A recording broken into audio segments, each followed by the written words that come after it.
All right, I believe it's time to get going. Sorry to say it's going to be our last class. As I said last time, I've enjoyed thoroughly teaching this class. I'm really pleased with all the participation. I really thank y'all for everybody that's been here and the consistency in being here and all the comments. They've been really good. It made the classes go really smooth. Been really good discussion. I hope this book has benefited you like it has me. I've gained much more understanding and much more appreciation for this church and the relationships we're supposed to have with each other and the attitudes God expects out of us to achieve what we need to be as a church. If you remember last time, we had got to chapter 12. We got to through the first quarter, first half or so of love one another, and I'm going to do a quick review of that here in a second. What we talked about last time. And then we'll pick up on page 48 of your lesson books. Before we get to that, though, Michael, you carry us in prayer, please?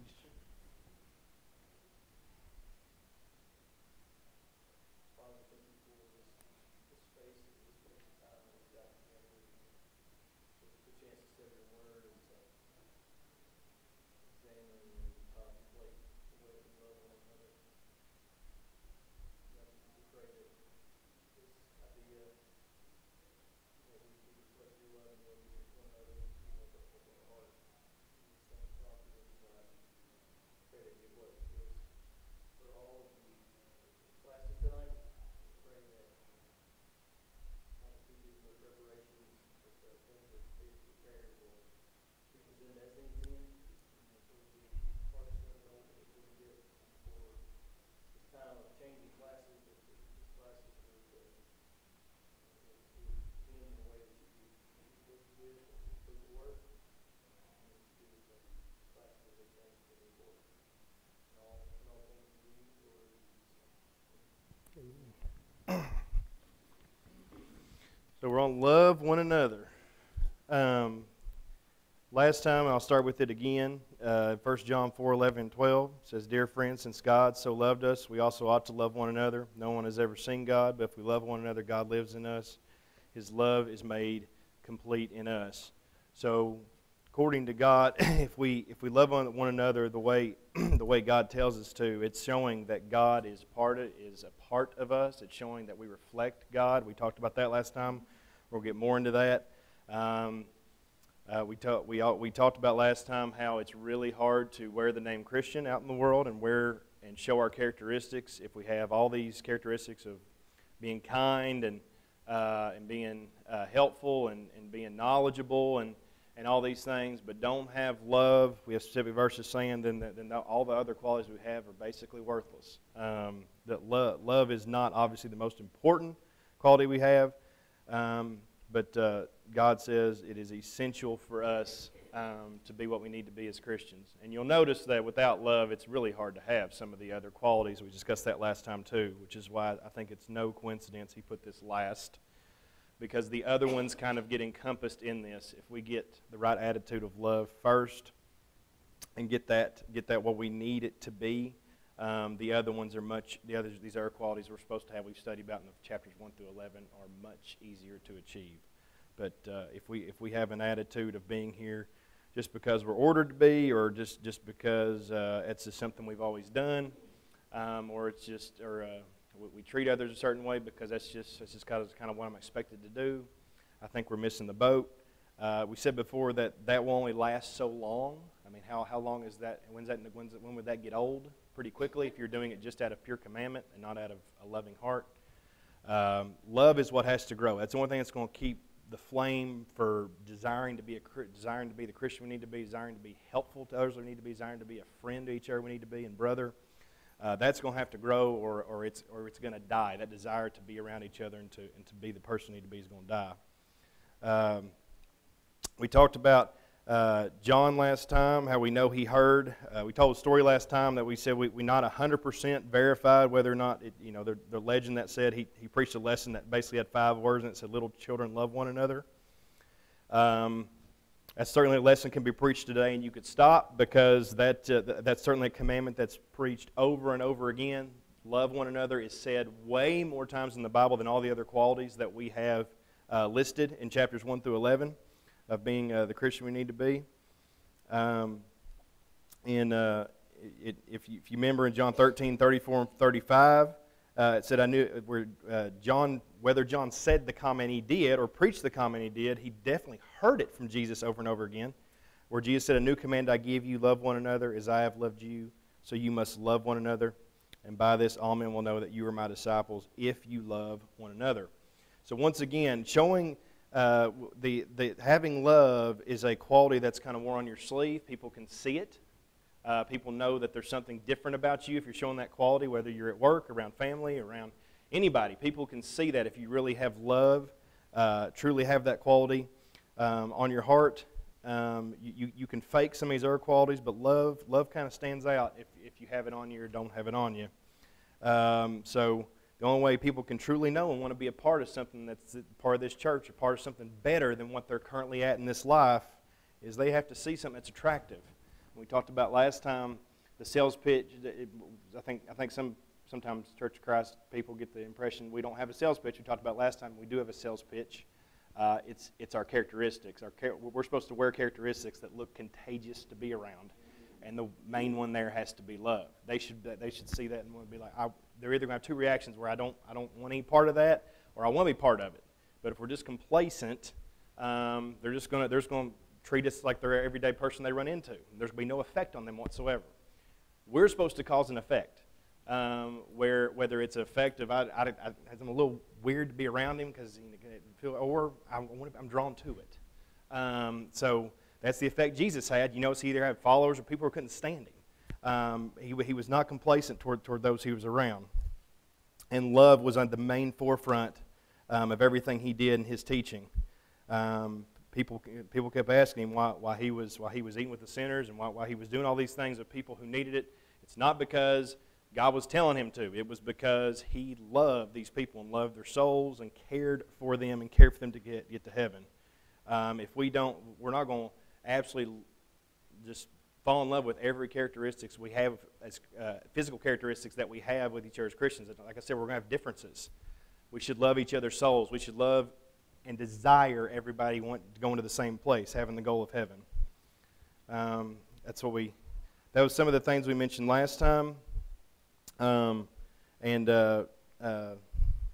We left off talking about, and we'll read it again. If we go to page 48 at the top, we'll quickly read that again, and we'll list some qualities y'all mentioned last time. This quote by Augustine, he said, what does love look like? It has the hands to help others. It has the feet to hasten to the poor and needy. It has the eyes to see misery and want. It has ears to hear the sighs and sorrows of men. That is what love looks like. Does anybody remember that, by the way, what movie do y'all think of when y'all hear misery and want? This is just a little movie trivia. Yeah, y'all remember the quotes, misery and want? They're beneath my robes. Oh, I think it's a Miss Carol. Yeah, Christmas Carol. Very good. I thought you was looking at Miss Carol for the answer. I didn't hear that.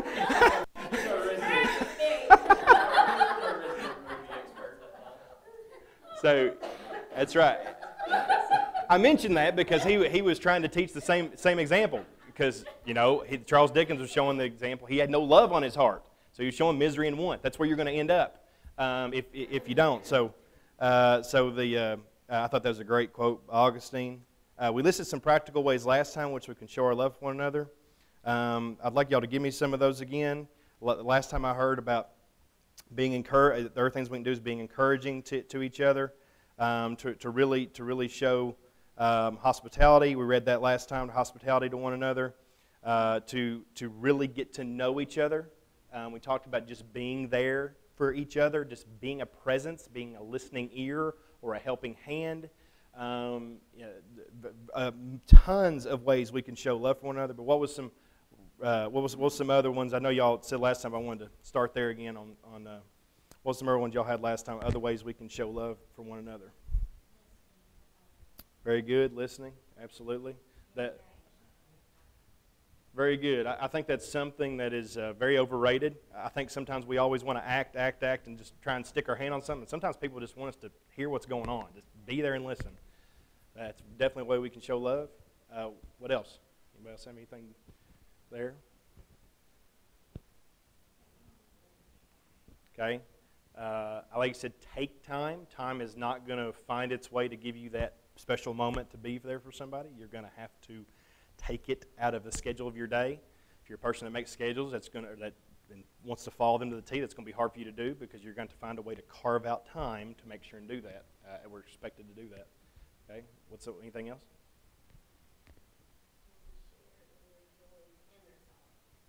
Okay. Very good. If you're somebody that's always glass half full and just says I can't be around somebody that's always glass half empty or something, well, you might have a problem. Because if you're only wanting to be around the joy, that's great that you're encouraging when somebody's going good, somebody's baptized or something, that's great, you're there for them. But man, when they're really struggling with something, it's just hard. I'm struggling with that. It's kind of bringing me down a little bit. We got to be there in the good and the bad. That really shows love. We're there in all times. Very good. Anything else? Be willing to sit with someone in their discomfort and not. I think of Job and his friends and how they judged him and asked him all these questions when he just needed somebody to just be willing to be uncomfortable and just sit there with him. Before they said anything, they comforted him. But when they started passing judgment on why he was in this situation, they made things worse for him. And then at the end of the book, God convinced them to tell them to repent. Very good. Very good. Anything else?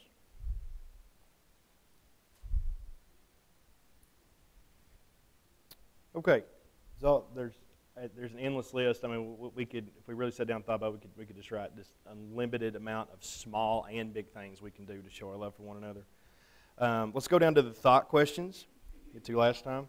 Somebody read 1 Peter 4:8 for me. Please turn to that. Above all things, have fervent love for one another, for love will cover a multitude of sins. Okay, this has to define the word fervent. What does fervent mean to you? It could be your definition, biblical or spiritually, or just or something you found in the dictionary.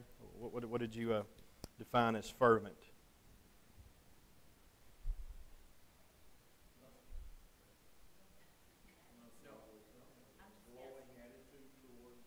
Okay.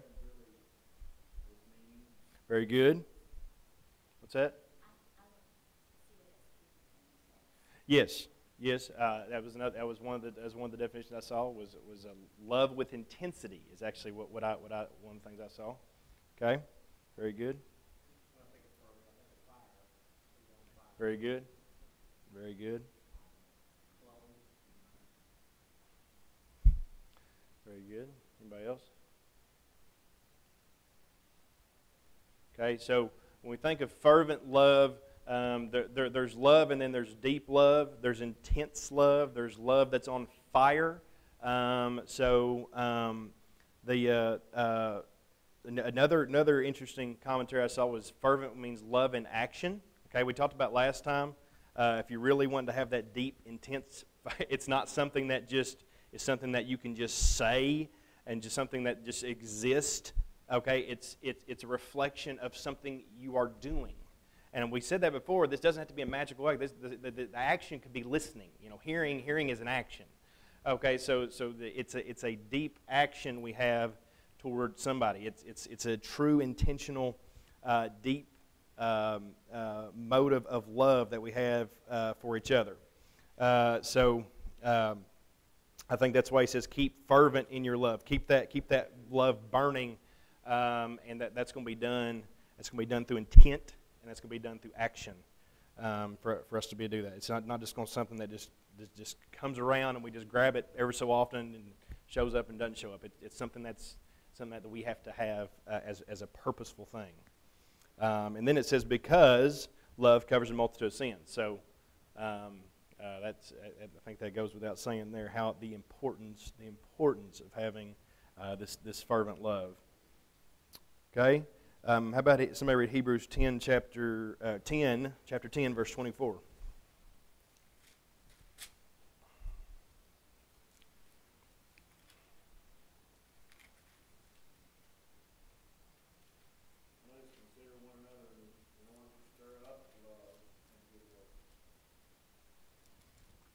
Okay? So how do we stir up love in another person? That's what the question is here.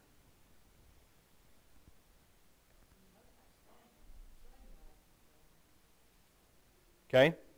When you speak to the example of the fire, you kind of got to get in there and poke around. And you got to be involved and serve yourself into the light. Okay, very good. Anything else? Very good. Talk about encouraging, edifying. One thing I read was, well, y'all keep talking about fire, was lighting a fire under somebody. Okay, lighting a fire doesn't mean you're trying to provoke a bad reaction or get some mean provoke. You're not provoking anger or something. You are doing an intentional loving action, and then that's going to promote something. Either they're just going to ignore it or it's going to promote an action. Okay, that's our goal as Christians, to provoke each other or to have some kind of provocation of edification, to bring about some kind of result that's a godly result. It's going to be their choice where they want to see it, but it's our job to stoke the fire. It's our job to show our love, to kindle some kind of action from them. So it's and like I said, that doesn't have to be.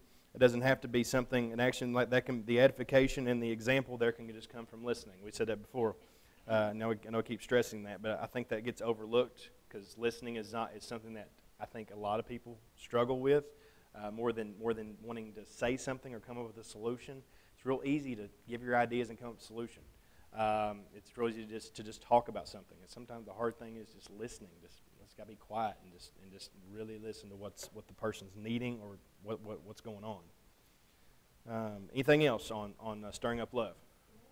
That verse is in the context of coming together, and I think about if we come together, whether it's here corporately or in each other's homes, and we're filling one another up and affirming one another, making one another feel secure and fulfilled, then we'll be less likely to look for that security and fulfillment from the world, and we'll be more likely to reach out and be those who teach those outside the church and those who are giving to those outside the church in terms of time or energy or whatever it may be, because when we come together, we're kind of being filled up here. And so in churches where there's strife, where the people don't know one another well, or there's no relationships there, we often see those churches do less and the community less teaching because they aren't fulfilling one another in terms of honoring one another in that way when they come together. Very good. So we definitely have to have. There's something going. There's something off in the church if we're having if we don't feel secure in it, if we don't feel comfortable in it, especially if it's been a significant amount of time, and we still feel like it's just a building I come to because I'm required to be here by God. The church should be our security blanket for growth, for happiness, for encouragement to one another. It should not be something we go to and just to accomplish task and just ready to get that done, check off my list, and get out the building with no relationship with one another. That's not the love God's talking about. And like Tara said, if we don't have that fixed here, I mean, how are we ever going to be able to accomplish some of the other things we need to do for God outside of the church? So that's something we definitely have to put an effort in, because stirring up requires action. And once again, that's not something that's going to be comfortable in every setting to do, but it's something that we are supposed to work toward to have as a part of us, to have a heart to stir up. All the good speakers, all the guys, I call them the greatest examples, like I said, of this in everything that like Paul or Christ or Stephen, they had words that stirred. And like I said, when you have our words are supposed to be to stir. We can't predict or guarantee the result, okay? But they went out there saying these words are going to stir for God. Now, whether that person chooses to take that provocation and use it badly, as what happened in the case of Stephen, a lot of times in the case of Paul, many times in the case of Christ, or they choose to follow, as there were also many times in the case of Christ and Paul, that is our goal, is to provocate and put that love out there and that stirring up, so that people want to be a part of that. Yes.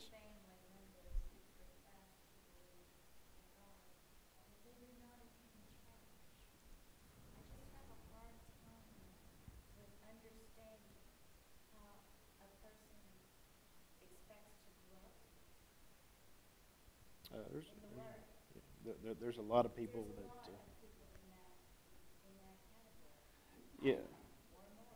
Yeah. The belief in God, remember, there's a ton that believe. Even the demons believe and shudder. Faith without works is dead. So there's a lot who believe in God.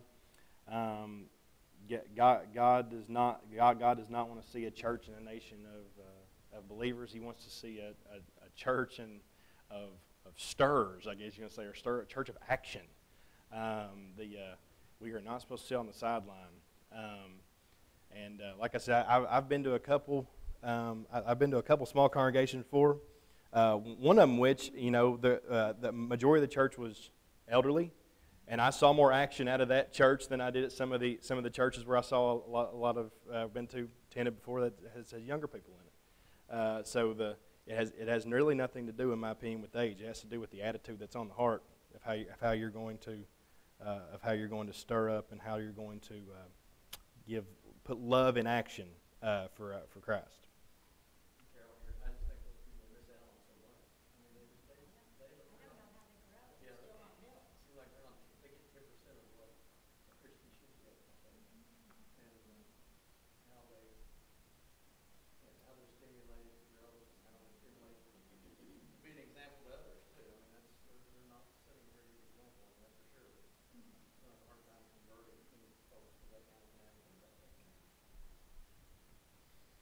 Very good. Okay, let's go on to the passages. I think we talked about some of these last time. We'll probably be reading one or two of these we did last time, but these are good passages. I'd like to get to these. 1 Thessalonians chapter 4, verse 9 and 10. When somebody gets there, please.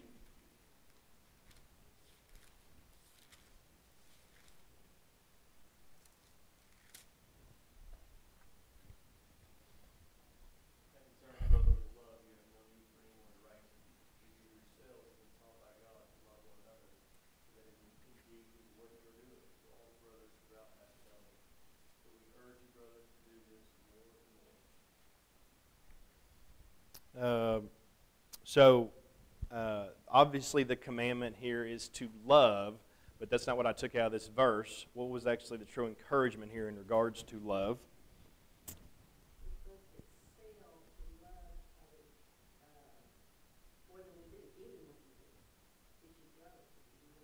Very good. I think as much as God expects us to grow as Christians, and we preach lessons all the time where it says that doesn't matter if you're 70, 80 years old, or however old you are, you're still expected to grow as a Christian. Well, certainly this is one of the main qualities. Is part of it.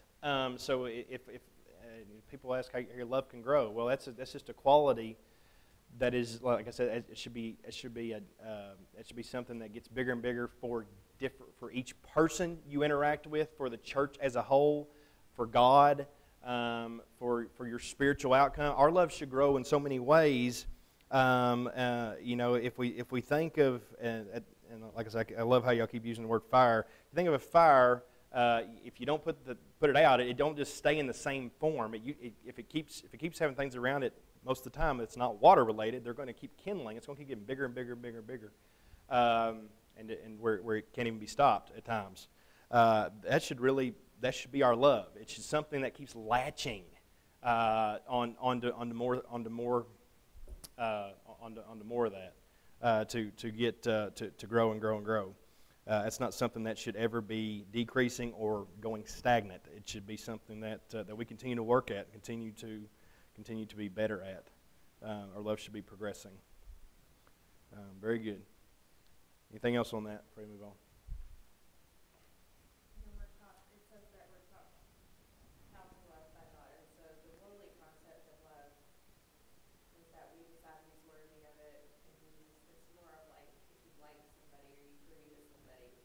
That God's love doesn't decide who's worthy. He gives himself for everybody, and he's patient and merciful and kind, and wants everybody to come to him. And so, and I think we talked about on Sunday that the kind of love he shows is a choice, and it's an action. It's not a feeling or emotion. And so, I think it's that God's type of love that John 13:35 is talking about. That's going to set us apart. That's going to tell people whose children we are. Very good. Very good. Anything else? Okay, let's go to Hebrews 13.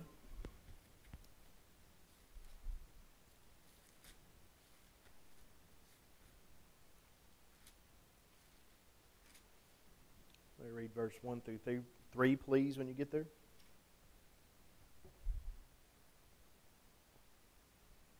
Let brotherly love continue. Do not neglect to show hospitality to strangers, for thereby some may entertain them as unawares. Remember those who are in prison as though in prison with them, and those who are mistreated, since you also are in the body. Okay. So I could say it's more relation to social duties. Okay, here. So this doesn't necessarily.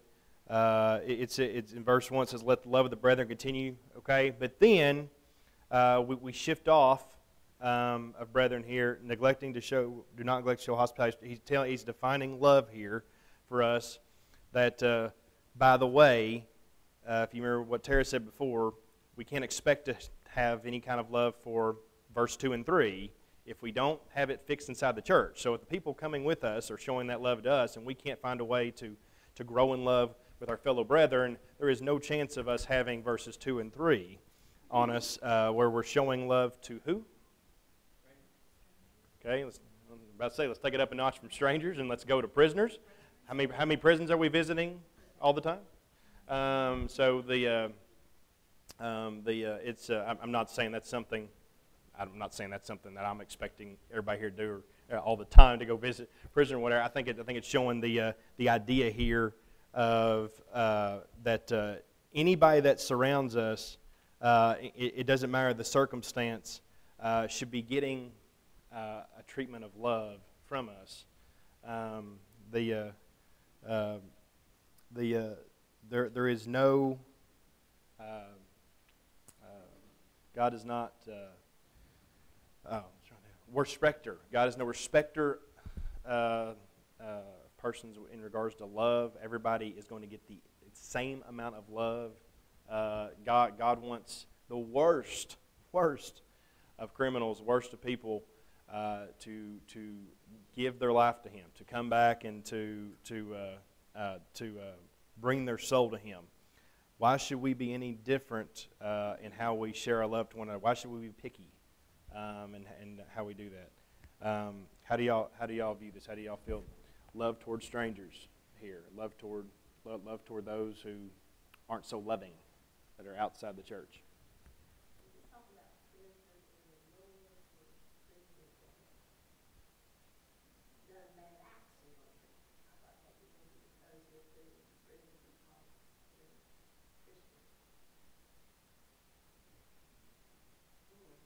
That's a good question.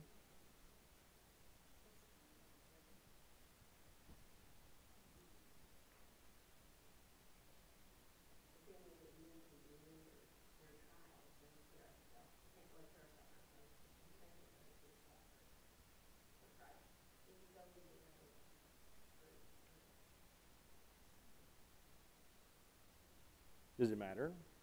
I guess maybe it's a better question. Yeah, so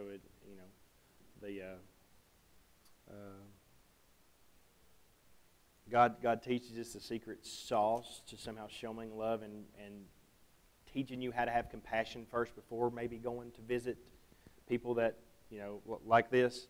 You got someone get on their level and be like, what would it be like if I was in their shoes? as if you're in prison with them. Why does why would Paul be so qualified to talk about prisoners? Yeah, he spent a lot of time with some fellow inmates, and not all of them his brethren. So he knows exactly how to relate, and I don't think he means we are to find a way in there to figure that out. Absolutely. He also put Christians there. Absolutely. He didn't just teach prisoners. He taught those working in the prison. Obviously, taught the jailer, and so prisoners not just randomly thrown in here. There's so many aspects of social. I think that to me it is that there is no. We are not to show any. That the love should flow that we show to our brethren should be the same love of everybody's soul and everybody around us that we have just as much for our brethren. Like I said, if you remember the time, if we feel like it doesn't mean we should not constantly edify and constantly check up on our brethren, but if we feel like somebody's truly lost over here and we feel like our brethren are on our way to heaven, who needs our help? At the time, if we see this group of people over here who's really needing something from us, encouragement, we're just going to keep making sure we're in our comfort zone and constantly just only around our brethren, not trying to have any effect on the world whatsoever. I think that's the complete opposite of what Jesus was doing and what we're taught here. His love was cast out to those who needed his love often. He cared about those who were needing the physician. That's why he called Jesus. He's a great physician because he needed to help. He showed love to all, but he was really there for those who really needed his aid. That's right, and that's who we should be. There should be nobody that we could ever come in contact with where that is not part of us. That doesn't mean we are not to show caution in circumstances. That means we're not to just go gung-ho with everything. It doesn't mean anything like that. It's once again, this reflects back to attitude. What kind of attitude do we have? Is this quality that of love that we keep demonstrating here, is this something that's part of us or something that's not, that we're working to get a part of us? It's not something we said in last class that comes overnight. It's something that we have to put into action and keep doing it to get comfortable with it and keep growing in this. It's not something that God expects us, but it's not something that we should be ever settled with in how much love we have and how that keeps churning and growing. Anything else on the strangers and our social duties outside the church in regards to love? I found somewhere that God's love and our love should be in spite of one another. In spite of the fact that person is mean and honoring and doesn't like me and says bad things and not the kind of person I want to be around. In spite of that, we gotta love them. God loves everybody. He was hated. God loves them. So I kind of like that. In spite of the fact that you're not easy to love, I've got to love you. Yeah, there was a movie I saw one time, but I think it was I'm pretty sure it was based on a true story that had there was a guy who was a Christian family. Him and his wife were just starting their family. He had the only toy store in town. It was a really small town. Everybody loved him, going in, talking to him because they were just really great people. It was just a really small shop, but they did fine because, like I said, there was no other toy store, no other place for kids to do that. They didn't have any big Walmarts or anything, and there was a big, huge chain that moved into town. Chain is in this other guy had 5 or 6 shops around the state, and his job was to put others out of business. And he was the meanest guy you could. He was just vile. First day came over and said, "You'll be out of business in 30 days." And he said, "I'm here to take you out." And is actually well on his way to doing that. The couple kept praying. The guy got an idea. The guy at the small store got an idea to invent this new toy. It was this little small kind of. It was a kind of toy that picks up little toy gadgets, and you put it on a game board. The patent people took it and he was able to sell it in his shop, and his shop became nuts and was this close to putting the big guy out of business. I mean, putting the big boy that came in town out of business. And he found out that the mean owner, the big shop guy, needed a bailout loan of $300,000 to keep his shop going. And he went to his wife privately and said, "I'm going to hand it to him." And because he had been very blessed with this invention, he made more money than he ever did at that point. And he did, and the mean guy came up to him and said, "Why would you do this?" And so many words, this, because he had a heart of love on him. It was a quality that was about him. It was a characteristic that he knew God expected of him. He said, he basically told him because God wanted me to. God expected me to do this, and they became business partners in the movie. That's how the movie ended. That it's not always going to happen like that, but I told you that kind of attitude is going to have one reaction or another. It's either going to cause somebody to really change, or it's going to cause somebody to not do anything with it at all, or just go the opposite direction. But if we're not putting that action, that loving action out there, you know, we're just lukewarm to God in regards to love, and that's something that He will not accept. Anything else in regards to that? I know that's not something, once again, that's always a comfortable thing. I can be the first to tell you, it's not a comfortable thing for me to approach every single stranger you come about. It's something we have to work at and have to continue to grow at.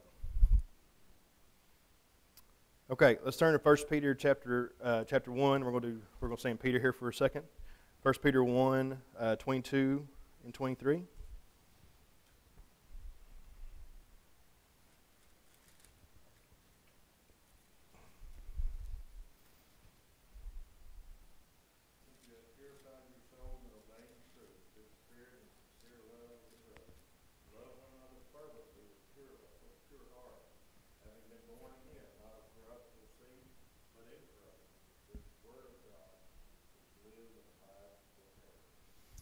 Okay, so the main fun thing to focus on here, we talked about love once again, and we talked about fervent. We're not going to dive in that one. This one I want to talk about, what does it mean to have a sincere and pure love? Okay, what do we not have in our hearts if we're having a sincere and pure love? Very good. A selfish love. Very good. Which would be like a hypocritical love. We're like we're loving for all the wrong reasons, to either get noticed by other church members, or because that's just something that is part of tradition. You know, my family was always serving others, so I got to keep that going for doing that. Not because we have any true love for our brethren, any true care. It's just something we're doing either like I said, to get some kind of benefit for ourselves, or because that's just something that we feel like we're expected to do. Anything else on that? Okay, so let's go over 1 Peter 3. We'll try and get through at least these two last verses here. 1 Peter 3, verse 8 and 9.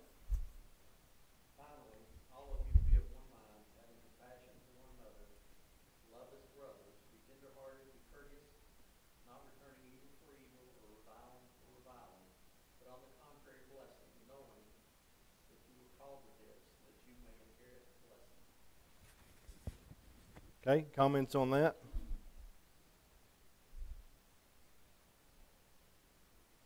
One of the greatest blessings God gave us is this family that we have here.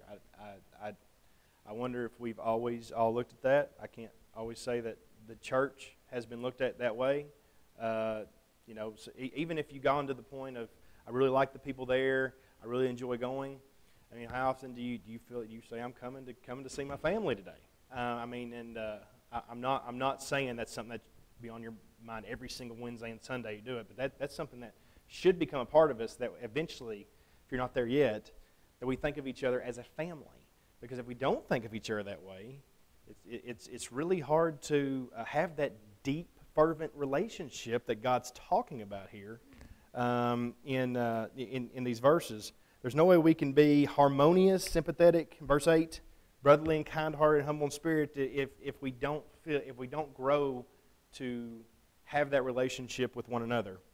And we're certainly not going to have an issue with returning evil or insult for insult if we don't see each other as someone we care about, as part of family. And it says we were called for that very purpose. So love has a piece in our calling.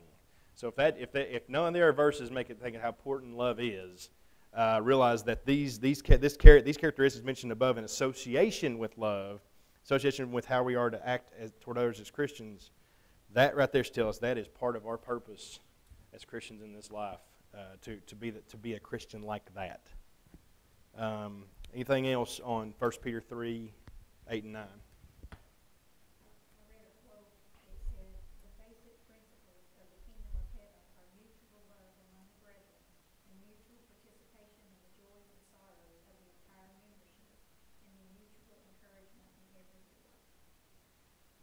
Keywords mutual. Yep. This doesn't work if we're not all growing in the same direction. In doing that, how wonderful a church is, how wonderful I think this church is for that, and how wonderful we can continue to get to. I hope the report that Mickey gives in 5 years is just 300% better than the report he gave this year and this past year. And this report he gave this past year was great on how the church is growing, how the church is getting better, things we're doing, all the children we have, and how this church is just growing, getting closer together. We should have a goal to get just that much more better within the next 5 years, next year, next 2 years, next 3 years. That is something we are trying to work at together. We can't get there with one single person. We talked about that time. It's not the elder's responsibility, deacons. It's not so many members we appoint to say let's put these guys as our love guys, and they're the guys that are going to cast it all out, and they're going to make sure and bring it to the table, and everybody's just going to flock to them. It's all going to be good. That's just never going to be how it works. We all have to have a part in this. Like I said, it's not for certain people, for you were called to this purpose. So we all have a part in this purpose to be the church we need to be. Okay, I want to read 2 Peter 1, 5 and 7 real quick before we end class. 5 through 7.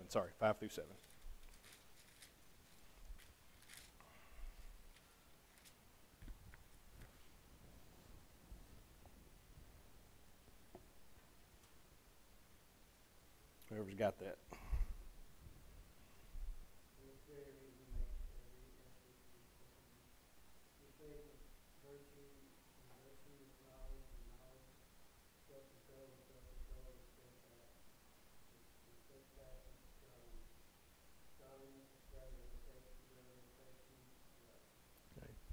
We'll end with that. That's the next one to end on, because if you notice, all those were building to the next quality. You couldn't have the first one there without the next one in line, and look at how love ended it, because without love, all 9 or 10 we just read beneath it, it's going to be meaningless. I appreciate y'all's time with this class. It's been an excellent class. I really appreciate it. Hope to do it again soon. Thank y'all again. And next class, 1 Corinthians, 1st, 2nd Corinthians, Michael out in the auditorium, and Bridgman in here with the world religions. Thank y'all very much.